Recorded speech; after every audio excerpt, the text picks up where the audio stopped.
That's out of order, but we're rolling with it, baby. I'm rolling with the punches. Happy Christmas. What? Merry New Year. Fuck. A joyful Halloween. I don't need your help. Kiss my ass. Nom, nom, nom, nom, nom. Eat my entire ass. And good to whenever the hell you're listening to this debacle. I'm Jake. We're Ticket Price Top 10 Edition.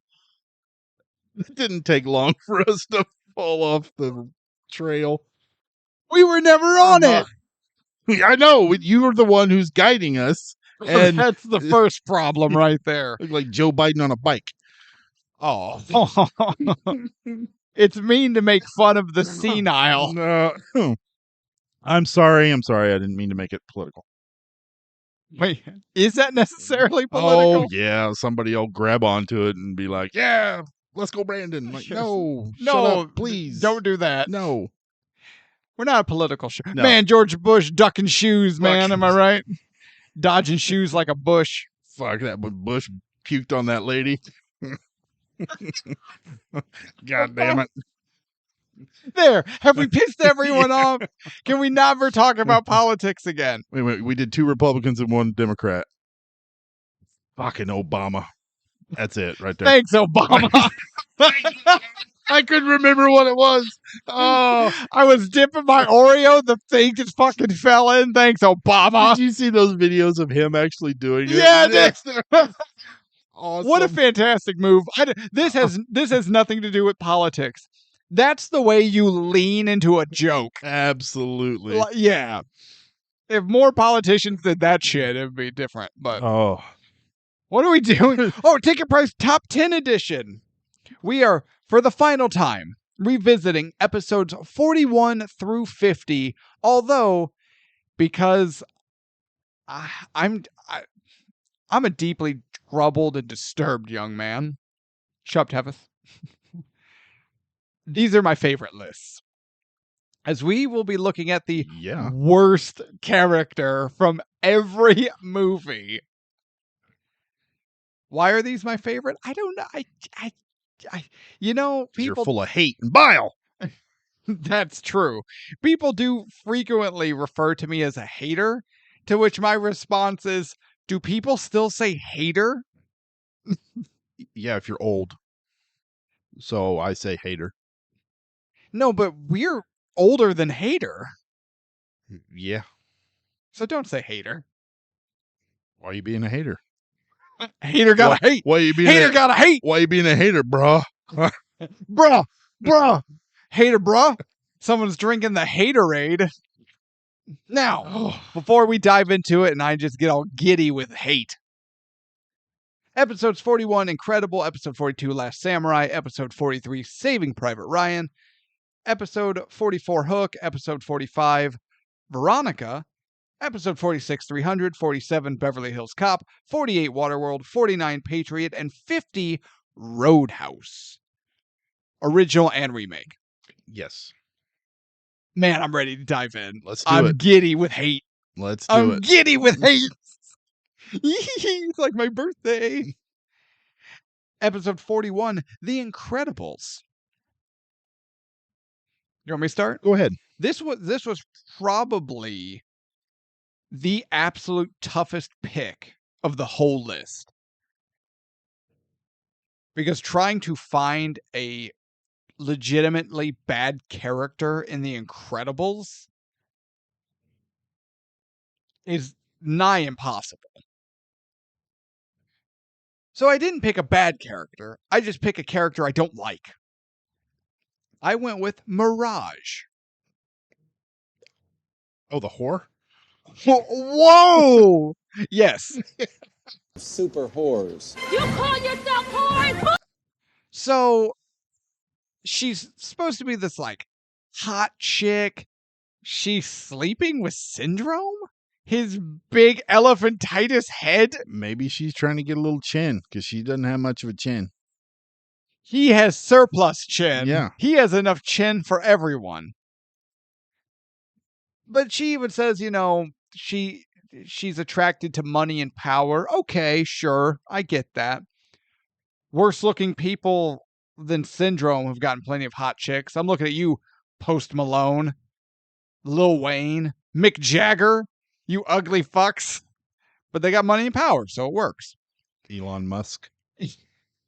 That man is built like a 1950s refrigerator, and you put some respect. It's hinted at that she has powers, but we never learn what they are, if they even actually exist. Her whole point is she's half spy, half whore, half, I don't know. She gets a small character arc that no one cares about because no one cares. You know what I mean? I agree. Like, I don't know. Mirage is just the weakest character in this movie. I'm not gonna lie. The whore. Or when we started recording, I said, "Oh, we might have a problem." I didn't have a pick for this one because I remember I had typed everything else out for the characters, and I was like, "Man, I can't think of one for The Incredibles," and I never went back to it. I just could not think of one until now. And he's not a terrible character, other than he is supposed to be a terrible character. He's a very good character at being a terrible character. The boss. The boss. Oh, shit. Absolutely. Because when The whore. Mr. Incredible punches him and throws him through that wall, I was like, yes. There is some elation there. Absolutely. So that is my at the buzzer pick. Yeah, the pitch clock counted you out on that one, I think. I don't know. It wasn't my turn. I made it. I snuck in. Pitch clock. Fucking bullshit. Ruining baseball. Baseball was already ruined. Baseball sucks. All right, episode 42, The Last Samurai. Now, I know this is like your favorite movie of all time. Not of all time. So who did Of you... our 10 that we've done. Who, in your opinion, is the worst character in this movie? Or who's your most hated? Either way. Mine was, again, it wasn't a bad character because the character was just poorly written. It's just he was a bad character. He's a bad guy. He's written that way. Yeah. Was Tony Gwynn's character, Bagley. Ah. He deserved that katana through the chest. I just wish it wasn't thrown. I wish it had been a stab, not a throw. I wouldn't have objected to that, but Or either way, any way I can see that character die, that's you a don't good throw time. a katana. Tom Cruise did. Tom Cruise sucks. Not when it comes to throwing katanas. Hear me out. I'm gonna just lay out a scene for you. Tom Cruise's character, katana in hand, horseback, charging. Bagley on his horse, shooting, because he's got his revolver, Mhm. and he's just fucking missing. The heat is on, the pressure is on. This little cocksuck is finally like in the heat of the moment and just misses and misses and misses, and then Tom Cruise rides by and slices that katana, cutting him in half. Or near enough. Or even maybe he gets winged with one of the bullets. Exactly. Yeah. No, I agree. I would have liked that a lot more. That would have been cooler. That would have been cooler. The tension between him riding closer and closer and closer. The gun's going off. And then you could see him like holding the gun up, shaking it a little bit. Like, oh, God damn it. Yeah. That would have been... That would have been cooler. That would have been cool. And that's how you use a sword, like, you don't throw it. I agree. I agree. My worst character was Colonel Bagley. In the face of genocide, he went, it was my duty. Yeah. In the face of genocide, he went, yeah, they're paying me a lot of money. This was a man who not only was okay with committing genocide, he was so okay with it, he was prepared to do it again. I think he kind of liked it a little bit. Cinnamon. Just everywhere. Cinnamon everywhere. But also, of the characters in this movie, he's the weakest. But that, honestly, that's less of a indictment on his character or the way his character was written. It's just when you think about the actual characters of The Last Samurai, how in the hell is Bagley supposed to stand up to them? No way. No, there's no way. No. So no, worst character is he just sucks. The whole time you're just like, I want to watch something bad happen to you. Slowly. I don't care if Dennis the Menace lights a bag of dog poop on your porch or if you die. I just want to see something bad happen to you. I just pictured Walter Matthau. Oh, Mr. Wilson. Oh, those movies are terrible. All right. Episode 43, Saving Private Ryan. We do this with best character. I'm going to do it now. There's only one pick. Upham. Yeah. Fuck Upham. Fuck his little stupid strutty walk. He After gets that cool guy walk away. You didn't deserve that. You didn't Jesus. earn that. No, and I swear, when we pulled this movie from the hat, I remember hating Upham so much, and I had heard both sides of the coin on that character. Like, it's supposed to portray the audience being in war and how we would react, never have been in war before, versus, other people who are like, fuck that guy, pussy, blah, blah, blah, blah, blah. I was like, okay, so I'm going to go into this objectively. I'm going to look at it both ways. No, fuck that guy. Yeah. Couldn't do it. No, he sucks. He sucks. From his first meeting, from the first time we meet this guy, I'm like, shut the fuck up. You're just like, oh, what a little wiener. Yeah. Although, what is I can't think of the character or actor's name. When he's talking, he like pats one on the back. He's like, "What the fuck are you doing? Did you fucking touch me with those disgusting fucking little rat claws?" Mellish. Yeah. When Mellish hits him with the rat claw line. Yes, I loved it. But no, like right at the beginning when we first meet him, Captain Miller's trying to get troop movement information, and Upham's like, Captain Miller, do you know there's Germans in this town we're going to, Captain Miller, Captain, me. Like, shut up. He's trying to get some useful information. He doesn't need your shit. Shut him up. Shoot him. You just wanted to see someone just knock him out. Yes. I just wanted Tom Sizemore to drop him at some point. I agree. We joked, we mentioned, but you know what? I'm going to break it up again because it pisses me off. The fact that he gets this like quasi-heroic, cool guy walking off the smoky battlefield scene. And no.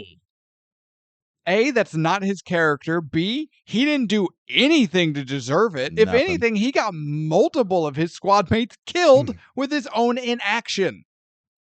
Upham sucks. Absolutely. He is single-handedly one of the reasons why this movie is a little lower on my list than it should be. The other one is my father. Thanks, Dad. Yeah. Thanks, Upham. All right, moving. I could sit here talking about industrialization and hating Upham all day, but I'm afraid work must intrude. How'd you like that segue? I love that. All right, episode 44. Hook. There's only one pick. I have a different pick, but I only have a different pick because I went, no, the one pick is too easy. Go ahead. Peter Banning. I didn't think you were going there at all. Oh my God. Motherfucker doesn't know how mobile phones work. Doesn't give a shit about his kids. He showed up to the baseball game, didn't he? Yeah. 2 days late. Fucking asshole. Spend more time playing fucking Quick on the Dead with his cell phone in the office than he did with spending time with his kids. Piece of shit. I thought you were going to say Rufio. Oh, did you really? Yeah, No. because Yeah. Rufio. I almost did, but man, just the way Peter was with it, just the way he was with his kids, period. Yeah. No. Well, this is awkward. Who'd you pick? Jack. Jack! What? You didn't pick Rufio either? No, I thought Rufio was too obvious. At What? least Rufio dies. What's Jack? Exactly. He's He's just a kid. And he gets all of his asshole qualities from his father, who doesn't show him any kind of attention or guidance. so I'm or- gonna smash a baseball against a window and join the pirates and just be a douche. He gets it from his father. Like father, like son. Absolutely. So they're equally bad. The father has passed his sins to the son, and they both suck. Doesn't make it equal. The father has a responsibility. Don't make your kids a douche. Yeah, but the father has a character arc and does better. Jack is just Jack. He does better. He cries when that one kid died. No one cried when that one kid died. No one blinked an eye when Rufio got stabbed. Except, wait a minute. Peter Banning is the only one that showed any sadness when Rufio died. No! That's just because Rufio's soul got sucked into his body. That's why his hair and everything's blew up. No, Jack is worse than Peter Banning. He's just No. kind of just a blasé character that could honestly not exist and it wouldn't matter. No. No! At least Banning cared when Rufio died. Jack cared about it when Rufio's like, you know what I wish? I wish I had a dad. And then looks over at Jack, just like you. It makes a jerk off motion.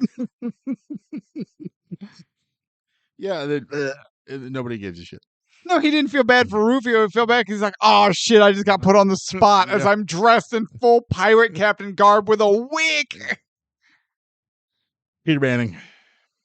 Jack Banning. No. Rufio? I can agree on Rufio. Fuck that little shish kebab. What does that mean? Oh, because of the stabbing. Yeah. All right.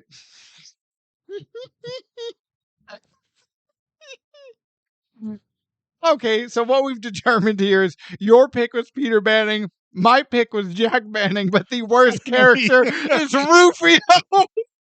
And that is the type of high quality content and analysis that the people listen for. We both apparently hated Rufio way too much. We had to go down a level to our next pick. But it's Rufio. But it's Rufio. Okay. Yeah. All right, episode 45, Veronica.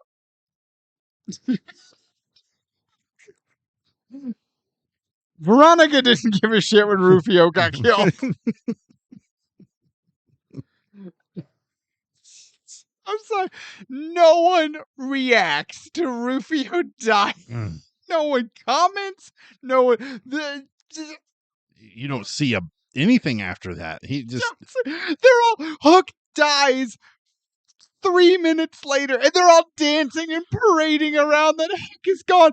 Fuck. Rufio's body is still warm. Yeah. Absolutely. The blood is dripping off of the plank. Like into the water, and the mermaids are like, what the hell? What's going on up there? It's Neverland. There's not supposed to be blood. Yeah. What the hell? But they didn't even really give a shit. No. No. Oh. 45, Veronica. Okay. Whew. My pick. Go ahead. No, go ahead. I was saying Okay. this one was kind of difficult. No. No? No. Okay. It's Rosa. Okay. That's not where I went. Go ahead. So I went with Rosa. If you listen to the Veronica episode, then you may remember. If you haven't, check it out. You know, side note, if I may, and if Jason's listening,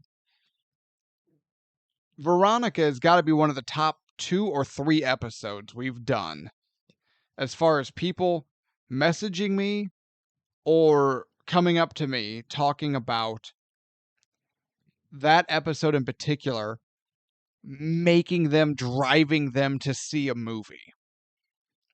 Listening to the 3 of us talk about it, as dumb as we are, and they were like, man, it really sounds like this movie's got a lot into it, a lot going for it. So I thought that was cool. Yeah, absolutely. But it's Rosa. what you have is Veronica, who's just like one of the best characters ever. Her air quote supposed best friend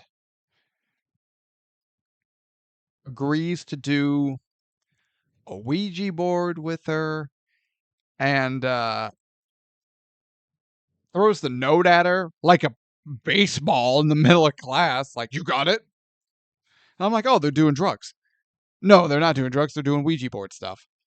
Then, like, goes through it, oh no, some demonic entity whispered some bullshit in my ear.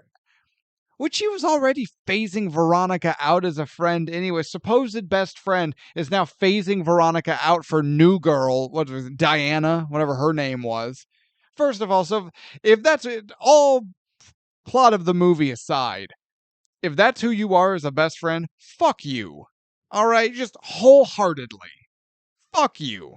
All right? Veronica didn't need you, and she can do better. Anyone can do better. Fuck you if you're that kind of person. Second, a best friend would stand by their best friend. When Veronica goes racing to that party that she didn't even get invited to, because fuck Rosa, like, guys, we can fix this, but I need your help. We have to do, we got to be together. We got to do it together like we started it.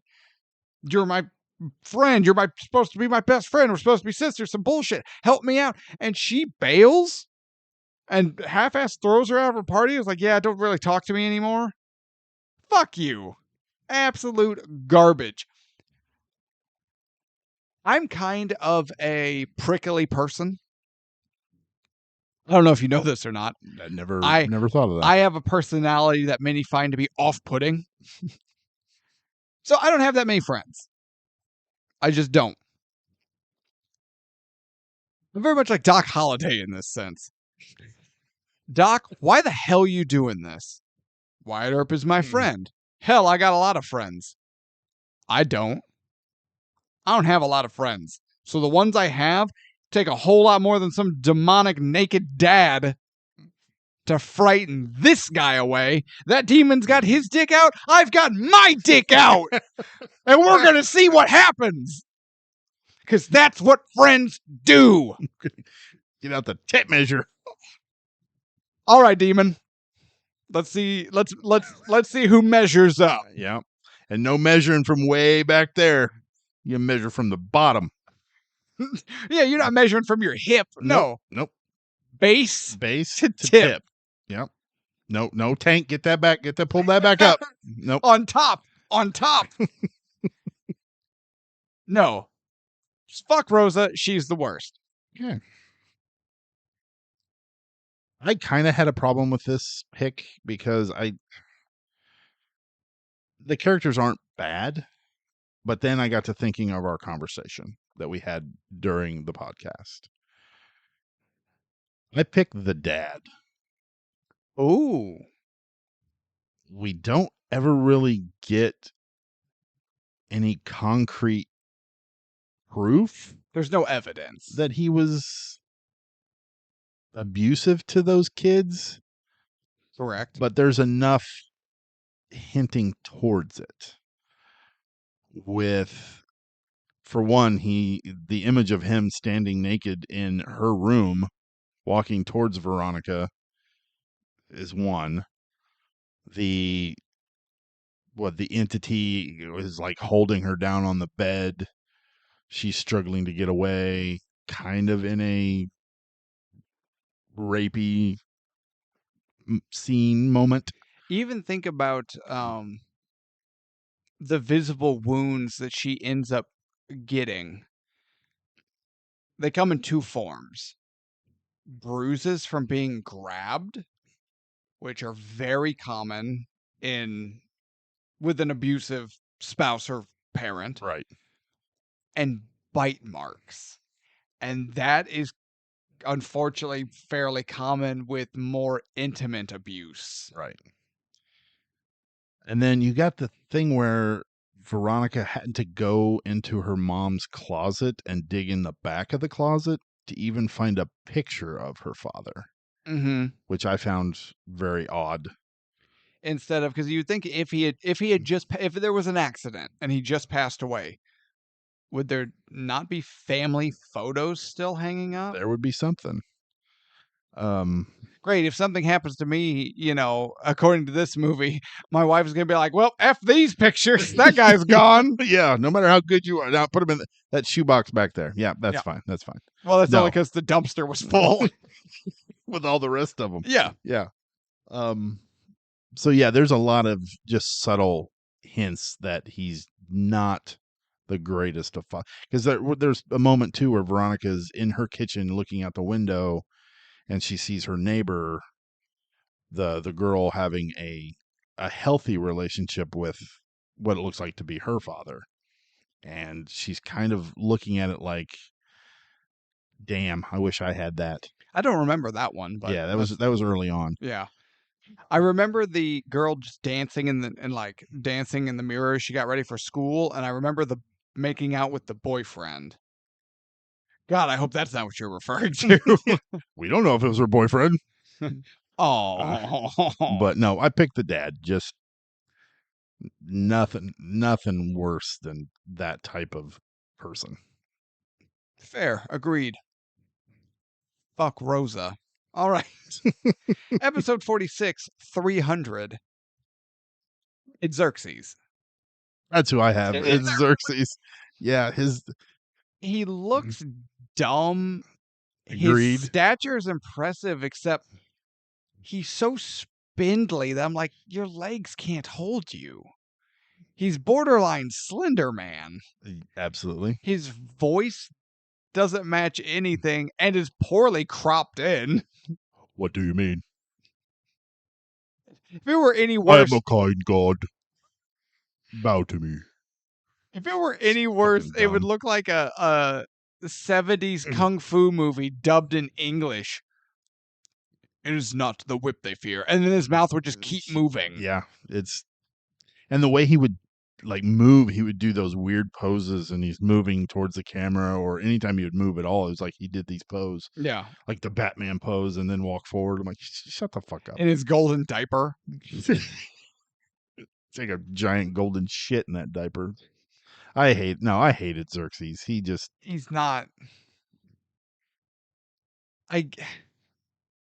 We talk about characters a lot in movies, and we've talked about different character archetypes, what works, what doesn't. They were on to something with Xerxes, because Xerxes is the kind of character that Brad Wesley in Roadhouse is. He's the type of character that the Deacon is supposed to be. He's this character that his villainous, his threat comes from how imposing he is. How he should be fairly charismatic, but like in a sinister kind of way. And you should just be like, man, this guy, like, he makes me uncomfortable or nervous. Like, I worry about this guy because, like, I don't think he'll F me up, but he'll have me F'd up. And there's nothing I can do about it. And he kind of has that vibe. But then you actually look at him and you just go, oh no, I kind of want to just put you in a headlock. And your weird gangly limbs wouldn't be able to do anything because you couldn't do anything. Yeah, these types of characters where they're supposed to be leaders and, just bigger than life, like Brad Wesley. Yeah.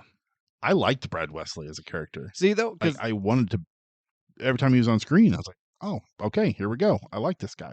But and I use Brad Wesley and the Deacon specifically as my examples because Deacon doesn't work at all. He fails on all accounts. Xerxes doesn't fail on all accounts, at least not as bad as Deacon does, but he does mostly fail.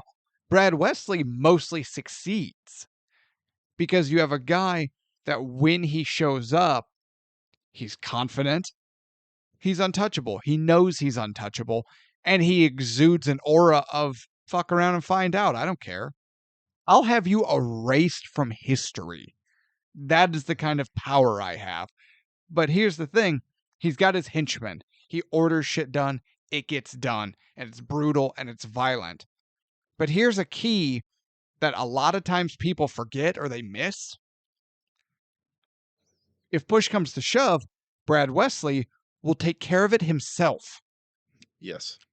He is not afraid to openly pull a gun on someone, regardless of how many witnesses there are, because he knows he can.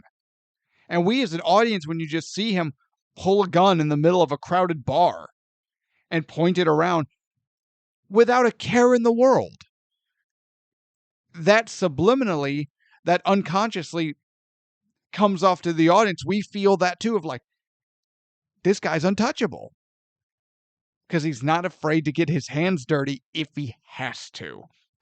So then you've got that worry of he'll snap his fingers and I'll disappear. But then there's also, if I fuck around, he might just take me out himself.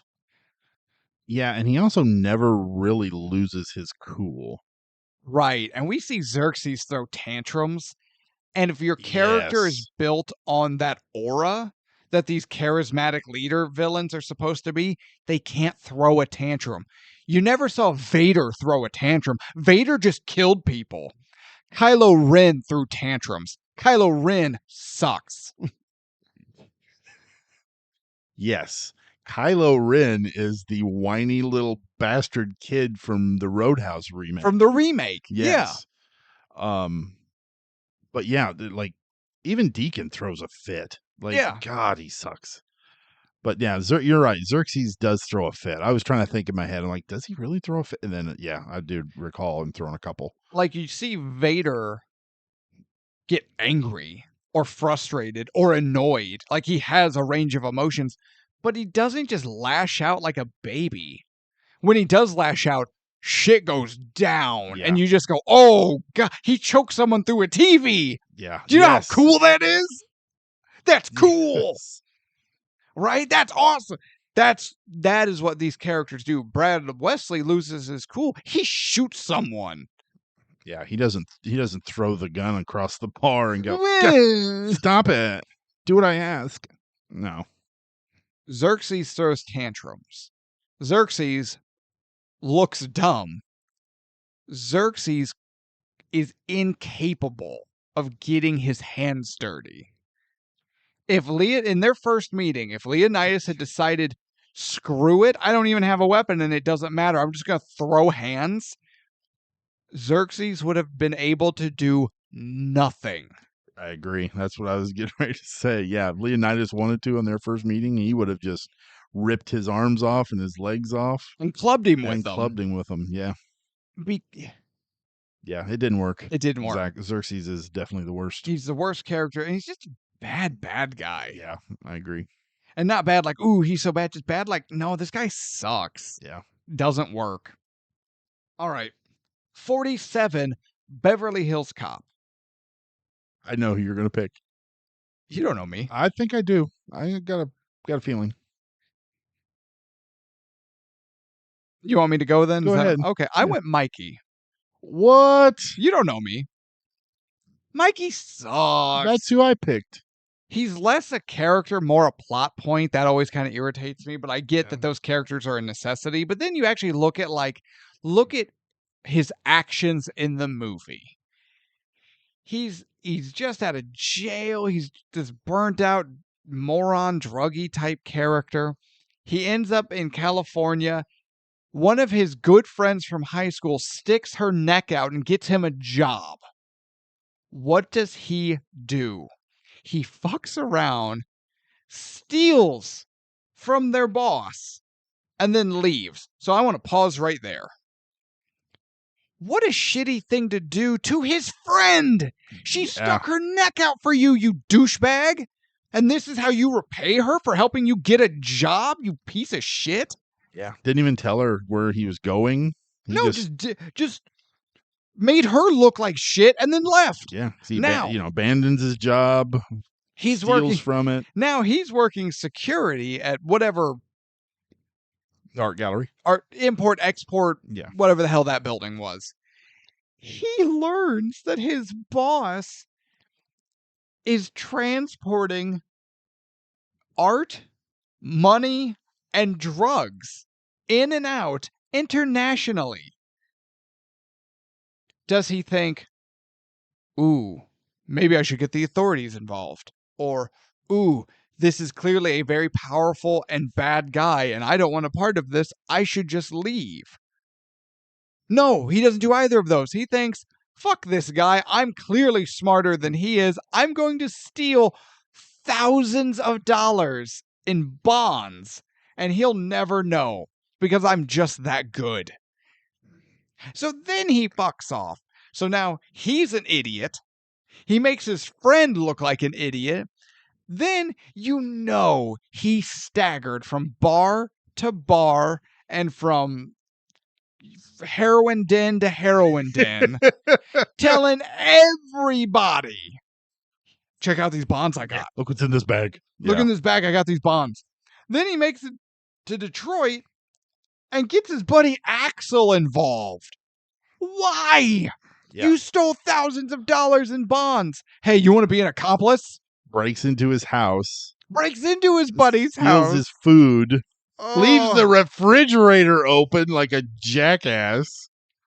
And then the third sentence out of his mouth is like, hey, let me show you what I got. I got these bonds, these German bear bonds. You know anything about German bear bonds? Can you help me out with these German bear bonds? And even Foley is going, no, asshole, I'm a cop. Yeah. I can't do, what do you want me to do with this information? What a piece of shit. Well, they're even at the bar together and they get a little drunk. And he's like, I got a great idea. Let's steal a car. Like old days, like the old times. Let's steal a car. Nothing worse than guys trying to relive their youth. Ugh. So fucking awful. But he's not reliving it. He never left it. That is true. He's in this movie, what? He'd be in his mid to late 20s? Probably, yeah. Yeah, he's a 28-year-old, 16-year-old. Absolutely. Fuck you. Mikey sucks. Mikey does suck. That was my pick. I'm going to let you start on this one. Episode 48, Waterworld. Oh, that was easy. There's a cornucopia of characters you could pick. One stands above all of them. He is the top of the heap. He is on top of the D's, preaching to the shit characters all over the boat, all over Waterworld. It is the dickhead deacon. This guy is fucking The terrible. Dick Heekin. Such a terrible character. Such a terrible acting performance by a supposed legend. Just all around shitty character. I hated him. I didn't go Deacon. You didn't go Deacon. I didn't go Deacon. You went Mariner, didn't you? I didn't go Mariner. What? Oh. I went Old Gregor. Oh my God. What a useless character. Again, he's more of a plot device. What are you talking about? He's more a plot device than a character. If that plot device was Ex Machina. Oh yeah, okay, I see that now. Think he does about come out of nowhere and get them out of a. They were going to die, Yeah. and then he just shows up. Why does he show up? How does he show up? He shows up on the airship because they burned their boat, and then he had to continue going around. Helen, are you done having the sex? Smart thinking, lighting your boat on fire. I mean, No one I would- knew you were done because I was watching. I have eagle eyes and hearing. I watched and listened to you orgasm. Way to go, Mariner. You stud. Slapping the ass. He's just like, even when the atoll is getting attacked, the atoll is getting attacked. Atoll. And he just like, where does the air balloon come from? It's there for Ex Machina based plot reasons. It was contrived underneath that little table. Contrived is right. Yeah. How did he know it was there? Was it his? Yeah, Was it the community's? If it's the community's, he just took their only lifeboat and just fucked off. Yeah. If he was building it, why didn't he try to save anyone else? Oh, that's right, because he sucks and is incapable of doing anything right except watching Helen and the Mariner have sex. And then again, he shows up for no reason. This is a planet of water. It all looks the same. And it would be very difficult to discern direction because there's no landmarks. Yeah. I always wondered about that, I mean, too. you'd still have you'd have to do it like old school Mariner style, like the moon and the stars and the sun. Yeah. Like you would have to be able to read the sky. Which, granted, some people would actually no one in the water world would be capable of that. I watched that movie. None of them were that smart. Gregor sucks. He's there's no reason this character exists except to creep on people having sex. Yeah. How many other people do you think he watched have sex from his vantage point? Oh, that's the only reason he's up there. Yeah. That little boat up there is just full of semen. Cinnamon. Just His jerk off barge. Just squirt, squirt, squirt all the way Oh, around. I don't like that. Let's not say that ever again. Oh. So. All right. 49. The Patriot. Here we go. Your favorite fucking movie out of these top 10 we did. Just let it go, man. I can't. I don't understand. I can't. Well, you don't understand because your brain doesn't function at as high a level of as mine. Because you're too busy spraying cinnamon everywhere. All right. My pick for the worst character in The Patriot. This little stupid ass That doesn't narrow it down. thought he was going to do something big. No way. And where did he think he was going to run to? No way. He was tied up, and there's, a shit ton of horses everywhere, and a bullet, which you'll find out soon enough. One might say it had his name on it. Yeah. Thomas. Oh, Just, your father told you to hang on, shut the fuck up, let him think, and you think, oh, my dad's a big pussy. He won't do anything. So here's what I'm going to do. I'm going to run, and I'm going to give this guard a knee shiver. he does throw a sweet kitchen sink, man. That running knee lift was actually looked pretty good. It looked pretty good. Too bad the guard no-sold it. Yeah. Yeah, and then bam. Bam. Got it. Oh, Got a bullet. You picked that stupid little boy. I did. Oh, brutal. I mean, he's already seen that this guy, Tavington, doesn't really give a shit about pointing his guns at anybody. Maybe he thought he was bluffing. I bet he doesn't think that now. Well, for what it's worth, I don't think he thinks anything now. Regret. Shock? But yeah, Thomas. Nope. Thomas. Okay. I went with a minor character. Strictly because he's a little wiener. And every time I watch this movie, he just irritates me. Because his only point is to be a little wiener. And that would be General Charles O'Hara. General Cornwallis's right hand. That little wiener guy that's just always there bootlicking Cornwallis. I have no idea. Okay. Think of any scene with Cornwallis. Any of them. Pick one. Just pick a scene. Okay, I got it. No, you tell me. Oh, I have to tell you. Oh, okay. I thought we were doing like a magic I'm not trick. reading your mind. This isn't draw a card, dipshit. Pick a scene with Cornwallis. Okay. The boat blowing up scene. Oh, look at the fireworks. Yeah. Oh. So he's the one behind and to the side of Cornwallis, mouth agape, like a dipshit. Okay. My eyes were always on Tavington rolling his eyes and taking that shot. Okay. Final battle. General, if we wheel around to the right, we might be able to outflank them and win this battle. You dream, General. That guy. Okay. He's in the whole movie, and his only job is to lick Cornwallis's butthole.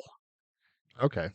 I don't know why he's there. He serves no plot purpose. I guess it's possible he's historically relevant. I don't know. But the Patriot is not historically relevant, so let's just get rid of him. There's a lot of characters in The Patriot I'd like to get rid of. And that's fair and would probably help, but General O'Hara needs to go. A writer has come in bearing a white flag. I'm busy. He has 2 dogs with him. Great Danes. Yes. That guy. Okay. Yeah. That guy sucks. Yeah, he does kind of suck. Because he's just this wiener guy with no purpose. Like, he has no purpose. Okay. Yeah, I like that Okay. one. I like that pick. Episode 50, Roadhouse. This should be fun. There's only one pick. My pick is from the remake. Mine too. It's Knox. It's Knox. It's Knox. Terrible. Terribly written, terribly acted. Poorly conceived. Just like the director did not see how Conor McGregor was strutting around every fucking scene. With that stupid shit-eating grin on his... That dumb... I'm smiling awkwardly for a family picture smile. Doesn't matter what he's saying or who he's talking to. He's threatening people with this stupid smile on his face. Yeah, and the dumbass times when he would show up in a vehicle, just driving like a dumbass, slamming into a tree. Because he's unhinged. He's crazy and just, There's way better ways to show it than just stealing a car and driving it into a tree like a jackass. What the fuck are you doing in Italy? Clothes shopping. Ugh. Then he headbutts that guy and then he's strutting away in just a shirt and the open air market is on fire for reasons? Dumb. Every time I think we talked about this on the podcast, the showdown. Soon as he drops into scene, this movie, turn it off. Yeah. Turn it off. You actually have an engaging movie that had hooked me. Yes. Then he's introduced. And then I watched a different movie that I hated. Yes. We talk about characters a lot on the show. We have a villain archetype. He's a lead henchman. But he doesn't necessarily have to be. But in this case, specifically, he is. That's what he is. He's a glorified henchman, which already undercuts what he's supposed to be. He is portraying the dangerous one. He is the dangerous villain archetype in the sense that he will hurt you because he can. And because he will take a great amount of pleasure in hurting you. And it doesn't matter who the you is. It could be our protagonist. It could be a side character. It could be a random orphan on the street begging for change. And he's going to hurt them because he can and because he likes to. This type of villain only works. They have to be scary. I agree. You have to go, oh, fuck. Like, no. And he doesn't. At all. Goofy and cartoonish. He has no aura about him. He doesn't come off as dangerous. He comes off as stupid. Very stupid. It would have almost been better if they didn't even give him lines. Just let him come into the scene, do some havoc, and walk out. You know who he was. What this character could have been and probably should have been. If it's not the same, it's a close enough archetype. It's close enough to the archetype. He should have been what's his face from No Country for Old Men. Oh yeah, He says very little, but as soon as he shows up on screen, everyone in the audience inhales in expectation because something really bad is about to happen. yeah. Anton Chigurh. And yes, Yes. because you just go, Oh, because you just know something awful because you don't fuck with this guy. yeah. The scene with him and that old man at the gas station. The old man is just trying to have a conversation with him as a customer. He's there. He's this old man's customer. He's just trying to be friendly. And Javier Bardem says very few words. It is just the way he looks at the man and the way he'll tilt his head ever so slightly, or he'll just give him just this weird look. And then he'll say a few words here and there, but oh my God, I was tense as hell through that entire scene Because and through the whole entire movie. and that's what that character is supposed to be. I agree. Because you watch him and you go, this guy's not right. But not like goofy not right, like legitimate dangerous And not he right. and he does kind of a goofy thing during this scene in the gas station where he said with his haircut. He's got that goofy haircut. But That's a bad haircut. and still it makes him almost scarier. It's unsettling. Yes. It's off, and in a different circumstance it could be funny or goofy. If Jim Carrey had that haircut, we would be laughing. Exactly. But he says a thing in here, and I can't remember what the guy behind the counter says. Maybe like, how's the weather up your way or something like that. And he goes, what business is it of yours, friendo? And it's just like, what? The way he says it kind of is a little goofy, but like you said, it's off. Exactly. And it's fantastic. Because with this, especially if you're trying to portray them as some sort of crazy, psychotic, whatever, there's a level of off to them, whether it's appearance, something they say, the way they say it, combination. That's almost necessity, but done right, your audience doesn't scoff. Your audience goes, "Ooh, what is that about?" Yeah. It makes them cautious and curious, not laugh. Knox should have been the no dialogue. He shows up and in a brutal but realistic fashion wreak havoc. I agree.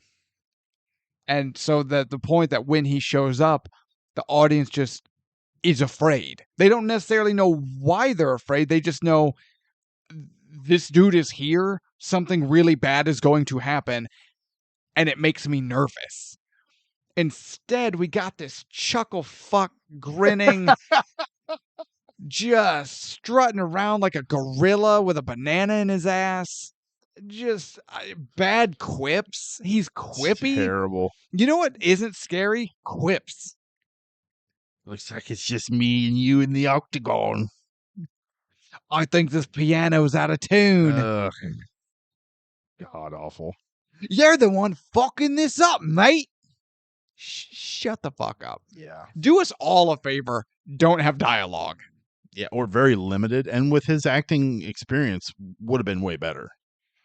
Let him come off as a scary, silent badass. Yes. That's what that character was supposed to be.